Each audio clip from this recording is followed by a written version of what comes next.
The seeds of the Russia-Ukraine conflict were sown in 2013 with the Euromaidan protests.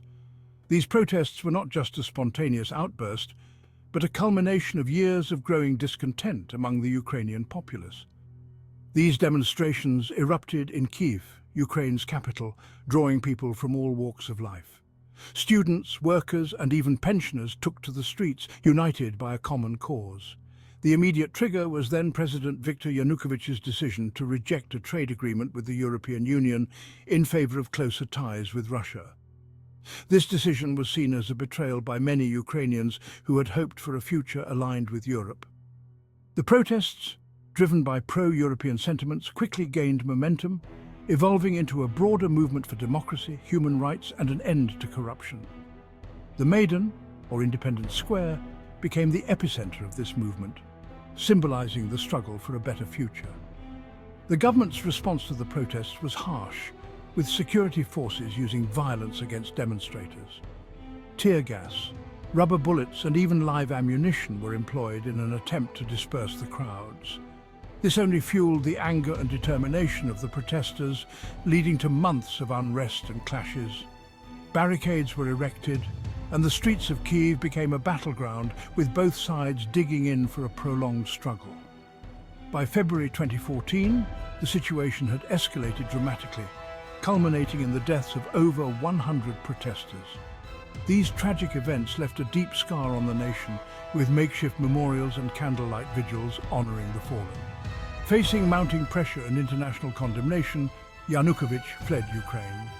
His departure marked the end of an era, but also the beginning of a new and uncertain chapter for the country. The Ukrainian parliament then voted to remove him from office and scheduled new elections. This move was seen as a victory for the protesters, but it also left a power vacuum that would soon be exploited. This marked a turning point in Ukraine's history, but it also triggered a chain of events that would plunge the country into conflict.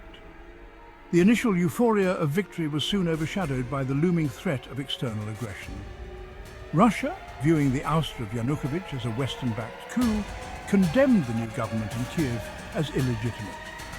The Kremlin's rhetoric became increasingly hostile, setting the stage for a geopolitical showdown.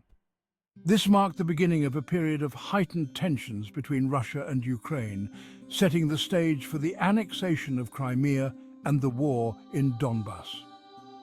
The conflict that ensued would reshape the region and have far-reaching consequences for international relations.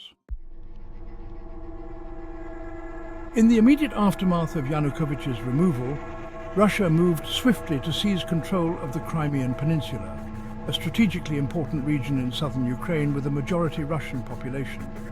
This region, known for its deep historical ties to Russia, became the focal point of a rapidly escalating geopolitical crisis. Russian troops, without insignia, took control of key infrastructure and military bases across Crimea. These soldiers, often referred to as Little Green Men, moved with precision and coordination, effectively cutting off the peninsula from the rest of Ukraine. A hastily organized referendum was held on March 16, 2014, asking Crimean residents whether they wished to join Russia. The speed at which this referendum was arranged raised many eyebrows and led to widespread skepticism about its legitimacy. The referendum, widely condemned as illegitimate by the international community, resulted in an overwhelming vote in favor of joining Russia. Critics argued that the presence of Russian troops and the lack of international oversight compromised the fairness of the vote. On March 18, 2014, Russia formally annexed Crimea, incorporating it into its own territory. This move was celebrated in Russia, but viewed as a blatant violation of international law by many other nations. This move was met with international condemnation and resulted in the imposition of sanctions against Russia by the United States, the European Union, and other countries. These sanctions targeted key sectors of the Russian economy, aiming to pressure Moscow into reversing its actions. The annexation of Crimea sent shockwaves through the international community, marking the first time since World War II that a European country had seized territory from another by force. This unprecedented act drew historical comparisons and raised fears of a new era of territorial disputes. It also signaled Russia's willingness to use military force to achieve its geopolitical objectives in its near abroad. The annexation was part of a broader strategy to reassert Russian influence in the post-Soviet space and counter Western encroachment. The annexation of Crimea was a pivotal moment in the Russia-Ukraine conflict, marking the transition from political unrest to armed conflict. This event set the stage for a prolonged and bloody struggle that would engulf the region in the years to come.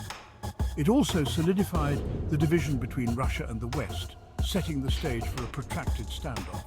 The annexation of Crimea became a symbol of the deepening rift and the beginning of a new, more confrontational phase in international relations.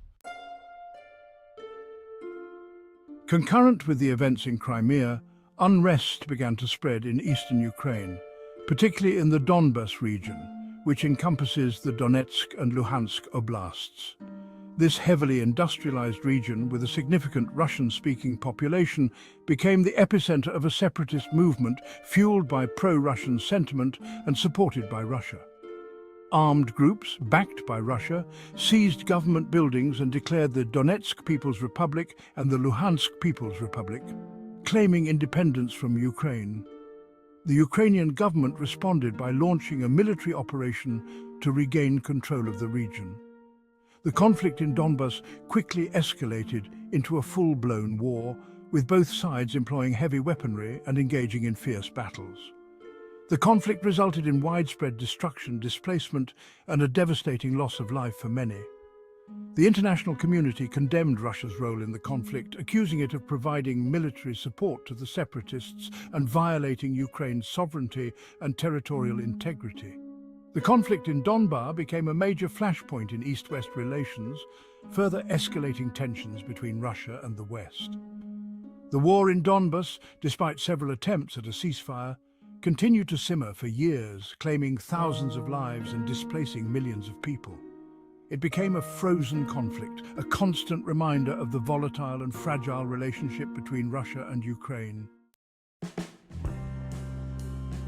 In an attempt to de-escalate the conflict in Donbas, a series of agreements known as the Minsk Agreements were negotiated between Ukraine, Russia, and the Organization for Security and Cooperation in Europe, OSCE.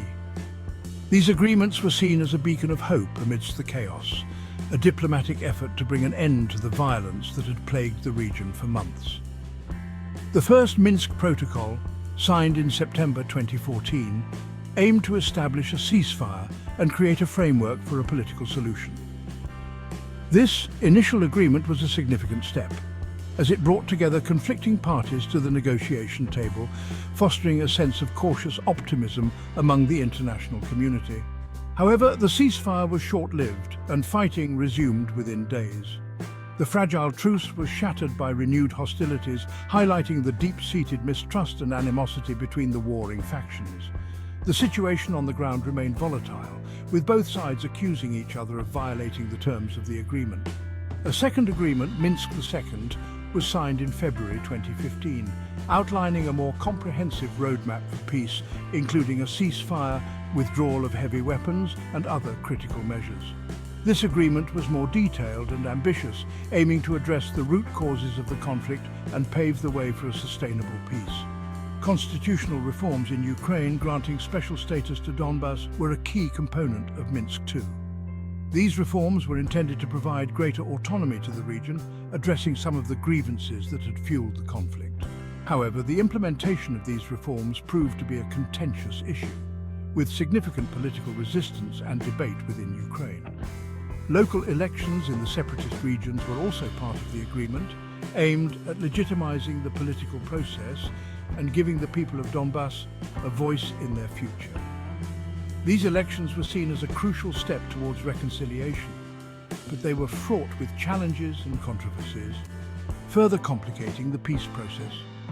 Despite the agreements, the ceasefire remained fragile, with frequent violations reported by both sides. The ongoing skirmishes and breaches of the truce underscored the difficulty of maintaining peace in a region scarred by years of conflict. The international monitors tasked with overseeing the ceasefire faced significant obstacles, including restricted access and security threats. The implementation of the political provisions of the agreements also stalled, with disagreements over the sequencing of steps and interpretation of key clauses.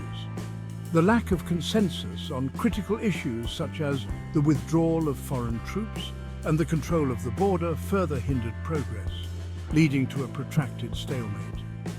The Minsk agreements, while failing to bring a lasting peace to Donbas, did succeed in reducing the intensity of the fighting.